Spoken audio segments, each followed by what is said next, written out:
ګناهونه مو ډېر کړي دي او د دې ګناهونو د وجې نه ډېر تاسو به په ټینشن کې ډېر به خفه یې، ډېر به ستومانه یې که نه.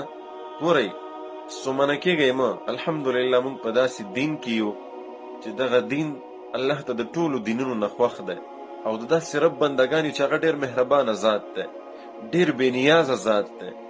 که ته هر څومره ګناهګار یې، که ته هر څومره ګناهونه کړي، که ته هر څومره خپل رب خفه کړی دی، نو اوس وخت دی، اوس راشه الله ته سر په سجده شته او الله نه معافي وغواړه، الله به دې معاف کړي. څنګه الله څه وایي دغسې ګناهګارو خلکو ته چې ډېر ګناهونه یې کړي او ډېر د خپلې زندګۍ نه تنګ او ډېر پښیمانه او ډېر مایوسه شوي، الله ورته څه وایي؟ لا تقنطوا من رحمة الله. ای زما بنده، ای زما بنده، زما د رحمت نه مه نا امیده کېږه. زما